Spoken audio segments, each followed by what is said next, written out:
Good evening, everybody. I am coming to you live from the admin offices of Irish Classical, and we are dealing with a little bit of technical difficulty. So I'm on my phone, so I apologize that the setup is a little strange, but we're going to do it anyway.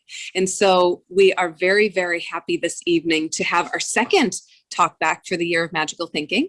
And the first one we had last week with the making of behind the scenes. And I know many of you were probably part of that call. So thank you if you were able to join last Thursday.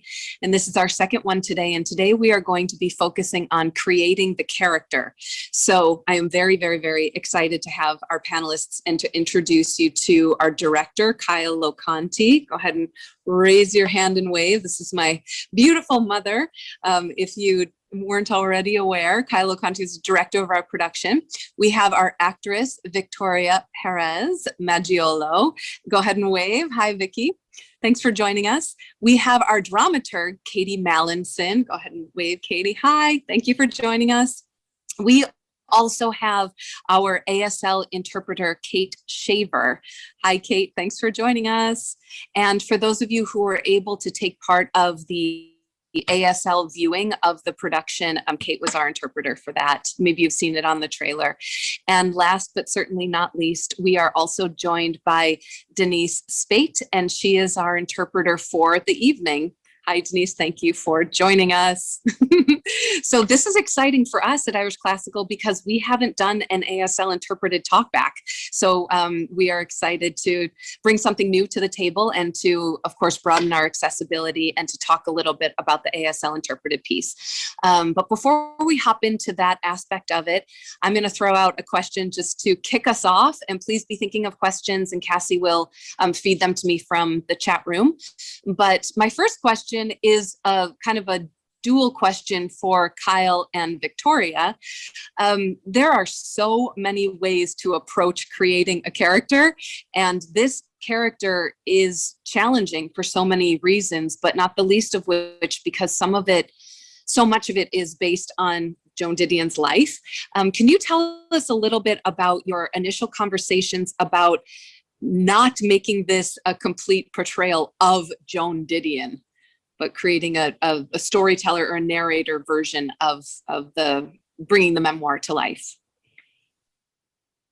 Gosh, initial conversations. I don't know if I remember that far back. I guess I'll start. After we went through the audition process and had looked at several extremely talented, wonderful local women actors, I knew that Vicky was the person that I wanted to work with. And I don't know that there is a real hard and fast way that I can explain to you how I knew that, other than, I'd seen Vicky's work and appreciated her performance in many, many shows previous to it.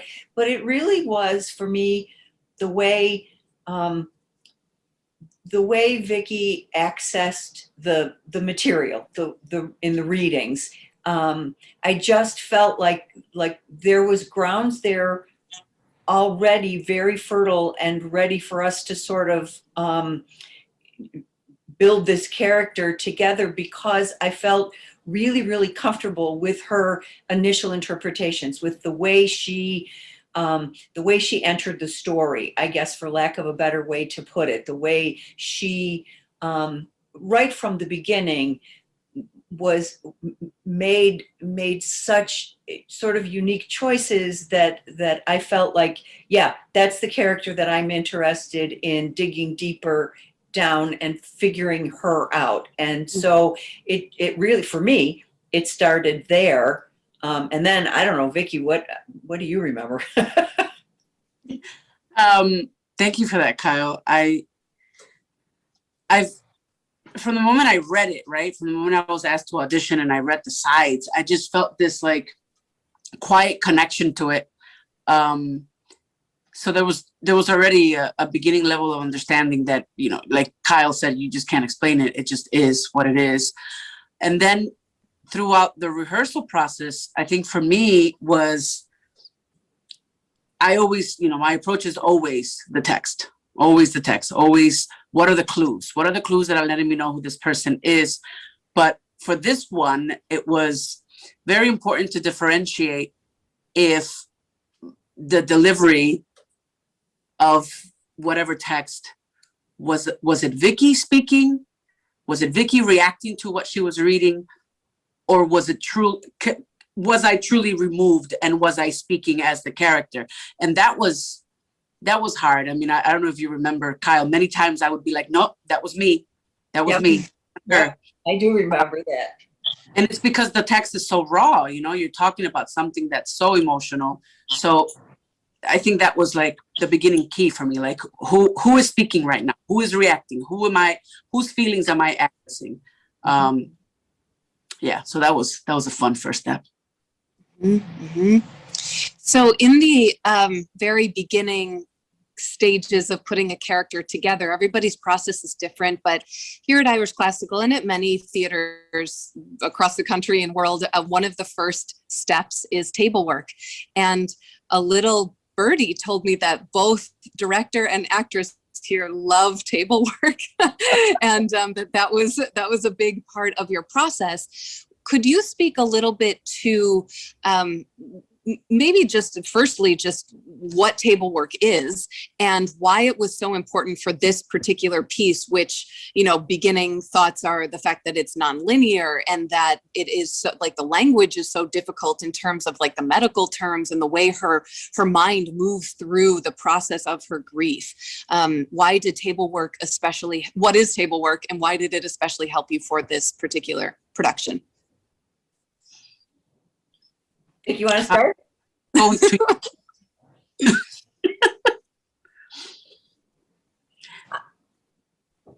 Okay. Table work is the initial time that a director and actor or actors pick apart the written text. It doesn't have anything to do with standing up and moving through the space or anything. It really is just about understanding the words and, underneath the words, the why, why is this character, why is she even talking? And why has she chosen this story to be told to us at this time in this way? So that's table work. And because the show, it doesn't have a lot of physical, I laughingly always say there's no car chases and sex scenes in this. It's a woman talking. And so it's important that we got the table work right, because that is the core of everything that we did. So. Mm-hmm. I think something that's important to say about table work is, yes, absolutely. I if there's anything I believe in is the process, right? And it should always start with table work. But Kyle's approach to table work is an organized approach, which I appreciate, because it's one thing to just sit around a table and talk about the script, but there's, her approach is, we're doing it in this way, and we're going to break up the script in these sections, and here's why we're going to do it. And down to like, if you look at the page of how it's written, there would always be like, in some sections there would be big spaces, right, between something that ended and something that started, right? And Kyle asking the question, why is that space there? She never writes. If you're an actor or a director or in theater, you understand pauses and beats, and usually the playwright writes those. But there's none of that. I think there's maybe one beat written in the script. So Kyle is like, her mind is thinking, why is that break there? And then she decided that they were collisions. So, I mean, all of those organized things really help to make the table work as productive as possible, so that you understand the script. So once the table work portion is I won't say complete because I don't think it ever is complete. I think you just continue to talk about it once you're up on your feet. Yep. But for this particular production or process, I should say, the table work, reached its natural pause, and then it was time to get up on your feet and start blocking it.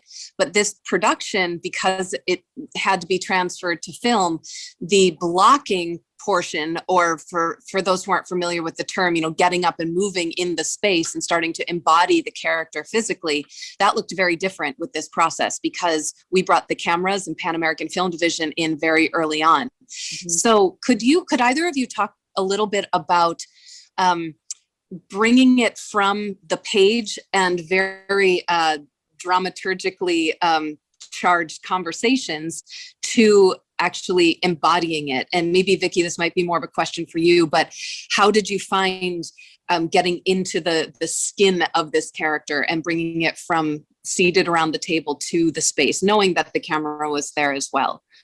So the movement had to be reduced, maybe more than it would be. Yeah, I mean, Kyle, I think this might be a question for Kyle, because I put all my trust, I said, you tell me what to do, type of thing. But from the get, she was looking at it from a perspective, she was walking around looking at it this way. And we knew that we wanted it to be minimalist. We knew that we needed to let the story do its job, that we didn't need to move around, none of that stuff, that if anybody is moving around, it's the camera. But those are all choices that Kyle and Pan American did together, and then just, shared with me, and I tried to execute. It became obvious pretty early on that because we were translating this from a stage play to a video production, that this was a conversation between a character and the person sitting at home looking at the screen, but the proxy is the lens. So a lot of the blocking was a blocking of the camera, and the camera, the dolly, it's like a big wagon that gets pushed around the stage with a camera and a camera person sitting on top of it. And it became a dance between Vicki and the camera truck, it was that. Once we understood that, and it took us a while to figure out what that was. Once we understood that, then it sort of became like a 2-character play, because the camera became the other character. At least I don't know if that's what it felt like for you, Vicki, but that's kind of the way my mind evolved in terms of how to do that portion of the process. Yeah, it was really about asking that question. What do you, first of all, who am I talking to? And then what do you do when you tell somebody a story, right? And then how does that relate to the camera? So I had to always be aware of where the camera was, so that if there are moments of thought or reflection that you're not really looking at the person you're talking to, you still know where that person is. And then you can choose to make that direct eye contact so that we know that this is something special or important. And that's something that we do naturally when we talk to someone. So it was really about identifying those things when we are storytelling with each other. And then how does that translate to the camera? Excellent. So the finished product, because it is a finished product when it's filmed as opposed to theater, right? The finished product is something that is this amalgamation of all of these steps of the process. There's so many as well, which we'll talk more about at our Sunday talk back when we have the designers on the call. But Katie Mallinson, I want to bring you into the conversation too as our dramaturg. And we had a little bit of a different process for this production. Normally, Katie, you would be more integrated into the table work and be at rehearsals a little bit more. But for this particular process, we used used your services and your dramaturgy for more of pivoting for our students and for the educational aspect. So this production or this play doesn't necessarily translate as easily to our students as some of our other productions do. So I'm curious what some of your thoughts were in the very early stages of creating material for the students in terms of how to transfer this woman's journey of marriage and loss and motherhood and everything that we kind of talked about in broader terms for students. Yeah, it was, it's interesting for me, there was never any question that this was so applicable to audiences from all backgrounds.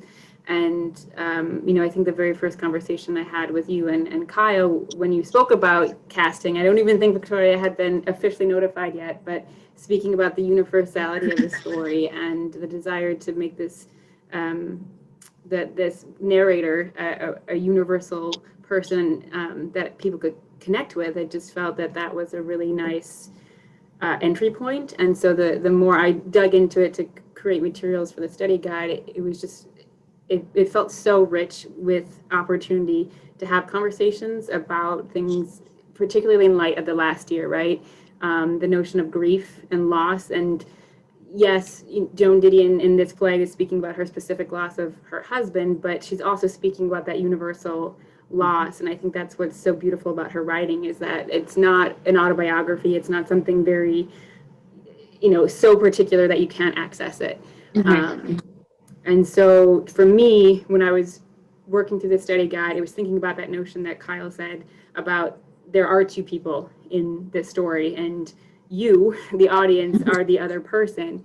And so my focus was really on how to do the table work with the audience, because we need to be prepared to be a good scene partner for the story that Victoria is telling.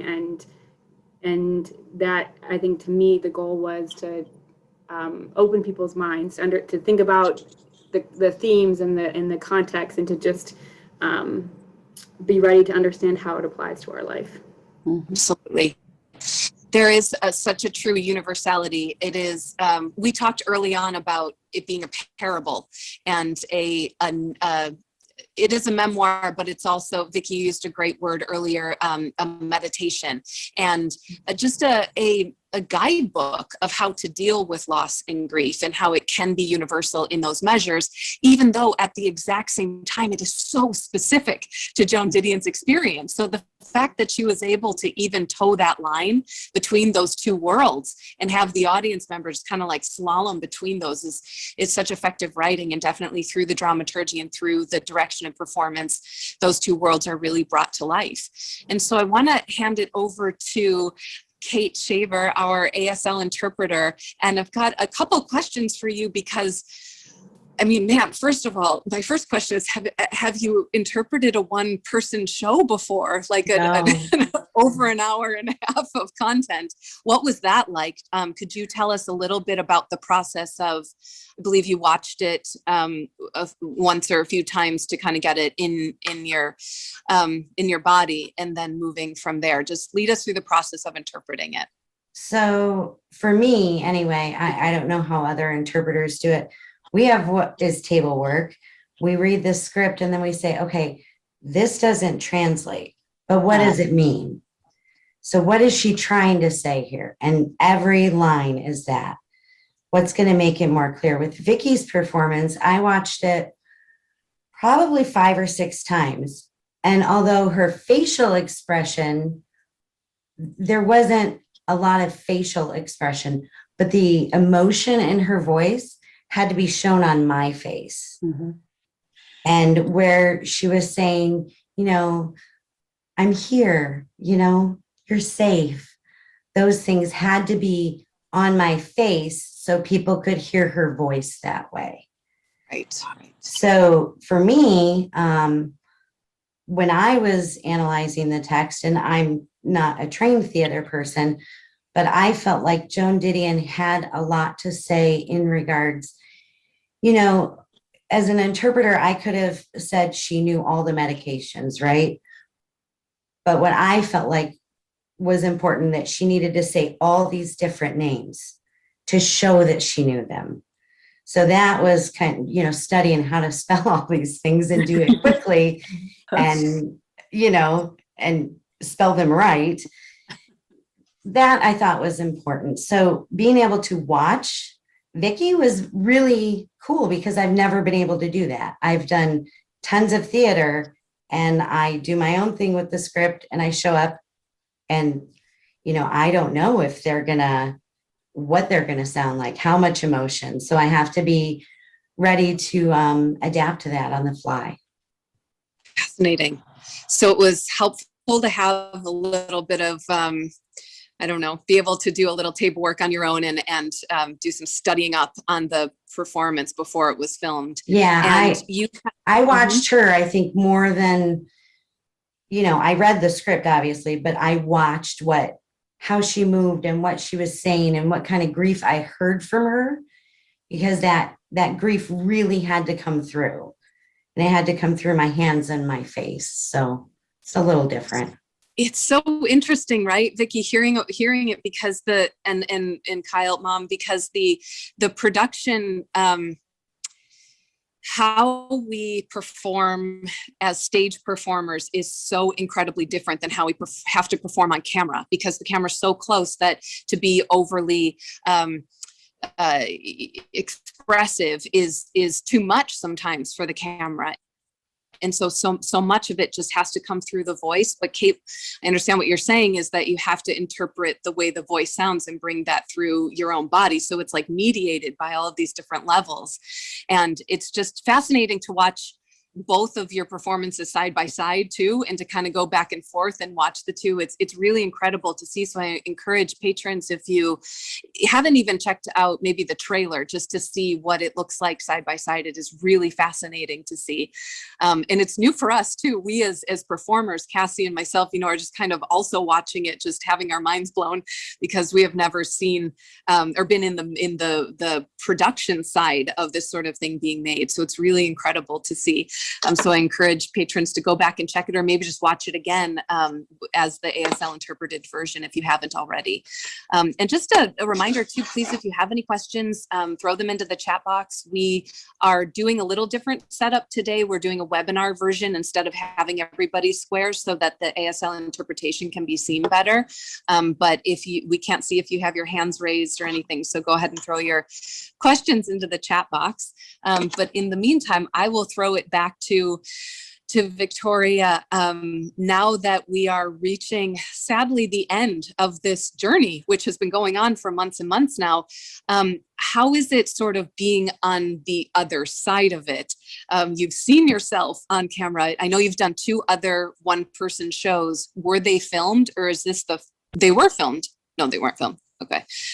They weren't filmed. Yeah. So this is the first time that you have seen yourself do a full-length one-person production. Would you mind just opening the drawing the curtain a little bit and sharing your experience of watching your performance? Did it translate? What was it like watching it? Strange. Surprisingly positive. I remember when we did the photo shoot a few weeks before we filmed, everybody was like, look at the pictures. And I did not want to look. I just, I knew that, or I thought I knew. You always think you know what you're going to think. That I wasn't going to like it, and that I was going to, feel a certain way about myself, right? And then when I saw the first trailer, I think I was like the most amazed at my reaction, because for like a split second, I was like, oh, that's my face, because it's always my face. Like, is that what people see when they see me? Self-awareness, my goodness. But then with everything put together, with the hair and the costume and the scarf and the music and the movement, and I mean, like this, the snap of a finger, I was looking at her. I always call her, right? I wasn't, it stopped being me. It just became this other person. And I was really grateful for that. What a great exercise in compartmentalizing right? And allowing the story to become this other being. So yeah, I was pleasantly surprised. I loved every second of it. I loved watching it. I loved watching the work. I loved watching what everyone was doing behind the scenes, you know, the music choices, the lighting choices, and seeing it all be put together was just, you know, it's one of those moments that you're like, this is why I do it, you know? Yeah, absolutely. Thank you for that. We have a question here in the chat box. Can you elaborate a little more about the table reading process? For instance, how deep do you go in discussion of the text? How do you make it a give and take process versus as a director overly influencing the actor? Thank you. This is fascinating. Ms. Didion's book, by the way, was pivotal in helping me through my grief process after losing my father unexpectedly. Thank you for choosing this to perform. So a little bit deeper into the table work process, and how do you marry the two discussions between, or interpretations between director and actor? Thanks for your question. If I could start, for me, it really was my primary function in the table work was to make sure that what I was understanding a given beat or moment of the play, what I was understanding it to say or accomplish, and what Vicky was understanding it to say or accomplish was the same thing.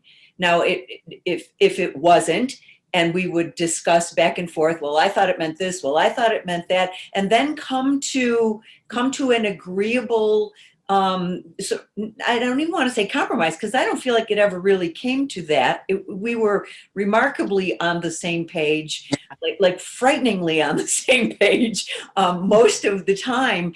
And so that then, I felt like that was my job. It's Vicky's job to then figure out how to put that in action, but it's my job to make sure that we are telling the story that I believe we're supposed to be telling. And I think that, so how close of a reading, I don't know, it was pretty darn close. I mean, we talked about not just the idea of like the way the words laid on the page, and that was some sort of a clue. I had done a lot of reading, actually, of Joan's writing about the process of writing the play. She, during the time it was in rehearsal, it was 2007 for the Broadway production, she wrote an article for the New York Times, and she was interviewed in several different places, and she spoke very freely about how the process was going on in her mind. And that was incredibly helpful to me to bring to rehearsal and share that with Vicky, so that it felt like we had, you know, we sort of had Joan at the table with us as we were picking it apart. And I mean picking it apart, not just like broad brushstrokes, but why did she use this word instead of that word? If she said something remotely similar here, but she changed it a little bit over there, why? What was that all about? And you know, and punctuation, and it was a deep, you know, a real, like a scrubbing through the words, kind of a deep read. It was like forensic, right? That's a great word. Like, I mean, to the point of if you've read the memoir, right? In the back of the book, there's a picture of all three of them, of Joan Didion, of John, and of Quintana. And like, I think it was like the last day of table work. I'm not sure, Kyle, if you remember. It was. We talked about relationships. Obviously, you know, what is the mother relationship? What is the wife relationship? And then it just clicked. I came home after rehearsal and I looked at the back cover, and in the cover, Quintana and John are really close together, right? And Joan is just away from them, looking at them, smoking a cigarette with a drink, but really removed from them. And in the play, you hear a lot about this, how she has a lot of guilt, how she's like, did they love each other more than they loved me? Did she love him more? And it's so evident in that picture. So like for us, of course, that was like a huge wow, we're Right. on the right track, right? Who knows? We were screaming, jumping up and down and screaming at that little revelation. Yeah. Things. So Vicky, this actually leads us into our next question from one of our patrons. Vicky, you did a fabulous job. It was so moving. Without having an opportunity to speak with the author directly, how can you know her interpretation of her feelings? Such a good question. You just have to go with your gut. Mm-hmm. That's all. I mean, obviously, gut is ultimately what speaks. But I think gut speaks when you have informed it. Right. You're right. When you've put a lot of information in that gut, and that's what you do, right? During that first week is you just fill it with as much information as you can, and then you say, "All right, speak." And If I can piggyback on that a little bit, when we got to what I learned is called post-production, after we had done all of our rehearsals and a few days of videotaping, like each little moment 3 or 4 times, and then it was up to Pan American and myself and Greg Natali to sort of piece all these little chunks together, and it got to a point where we would laughingly say, if it was a question about did we need some kind of fancy camera thing or fancy way to cut these things together, and did these techniques do something better than to make the play better. And it got to the point where the 3 of us would just look at each other, and the sort of mantra became, trust Joan, trust Vicky. And keep it simple, just let her do what she does, because she was just, there were so many times when we could have done something fancy, but we looked at just the pure simple shot and looked at each other and said, we don't need to do anything fancy because Vicky's doing it. She did it, and and we're just going to run with what she gave us. And and laughingly, we should have been the sweatshirt. Trust Joan, trust Vicky. trust Kyle. I love that you brought this into the conversation, because going back to what you had said in a previous interview, Vicky, is that it has this meditative quality to it. And so much of it is because of the pace and because of the sort of like slow, deliberate giving out of information. And it really, I said this so long ago that I really feel like it's like tidal wave, like the tide brings you in and it brings you out as you're listening to it. And that aids in the meditative quality of it. And I agree with you, Mom, that so much of the camera work and everything just in some ways being so experienced that it is undetectable, that it is just, there in service of the performance and really lets the audience go through this journey, this vortex of everything that is going on. And it's so serviceable for the story. And that kind of leads us to the next question. I'm going to put them together actually, because they're kind of similar. So Vicky, it's another one for you about, first of all, how was it to garner so much energy, having it be a one-person show without the feedback in real time of the audience to draw from? And then second part is, were there different aspects to the production or performance that changed because it was being filmed? Did you go out of order? Were you able to redo things if you or somebody else felt a different way to do it? Could you speak a little bit about keeping the energy going, not having an audience, and also things that were shifted because it was being filmed?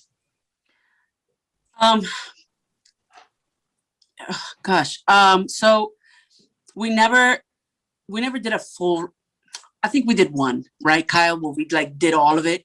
Yeah. It was like designers, right? But other than that, we always just did chunks, right? Because we knew that that was never going to be the case. Yeah. Right? We're never going to do a full run for an audience. We're doing it for film, and it's got to be in chunks. So why put ourselves through that? So we always just treated it as like different worlds, right? Kyle calls them movements. So it was always about what stamina or what energy does this movement need. Mm.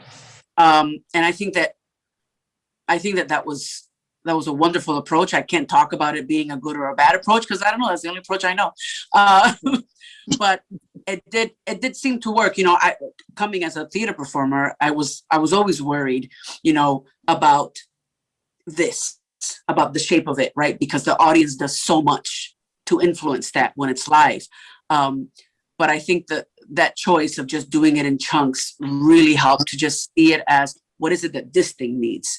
And let's give that to the camera. And of course, the wonderful thing about it is that if you don't feel good about it as the performer, or if Kyle knows that I have more or that she wants to see something else, she can say, do it again. And boy, do I like that about film. Because, you know, we never get to do that. We get to try to. Right. It's one of the saving graces. Tomorrow night, not tonight, right? Exactly. Not tonight. It's done.